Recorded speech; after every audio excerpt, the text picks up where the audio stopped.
Hello， 大家好。今天视频的主角是今年曾经2次爆花的这颗春石斛。前几天纽约的天气突然急降温，降到摄氏0度，华氏32度。我赶紧把所有在室外吹花的春石斛还有多肉搬进屋里。搬进来之后才看到，看，已经有花芽了。在几条发育成熟的茎杆上，在所有的节点几乎都出现了芽点。除了顶端还是双叶的这种还未成熟的新杆，还有就是曾经爆花的这些老杆。这盆花现在太大了，很多新枝都没位置长，变得横着长，很占位置，也不美观。今天就给它来一个大修理，把盆面上的老枝剪掉。像这一条，每一个节点都已经开过花的，它不会再开花。而且我现在手上拿着的这条新的枝杆，是由它看这个位置长出来的新苗。现在这棵新苗已经发育成熟，已经有花芽了，那么这个老杆呢就没有用了，留着反而变成了新杆的负担。要剪就剪到这个位置，看这里，这是第一个节，在第一个节以上一点的位置下剪，不容易腐烂，而且还有一个机会让它再次发芽。还有，剪得太低的话，浇花的时候伤口容易进水腐烂。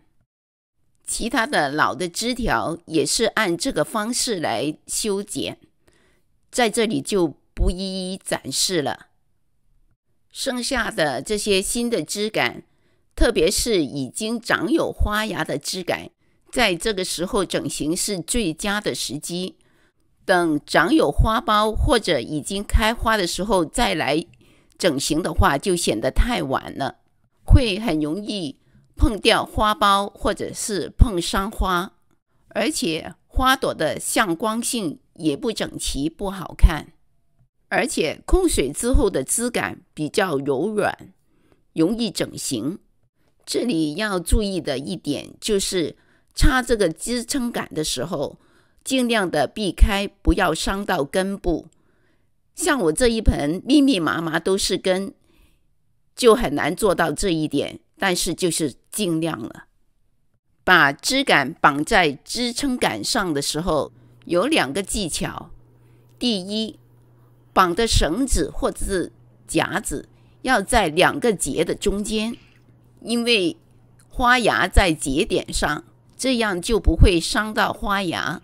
第二，支撑杆尽量靠盆的中心，枝条靠外面，这样子看上去视觉上是枝条把支撑杆挡住，这样看起来比较美观。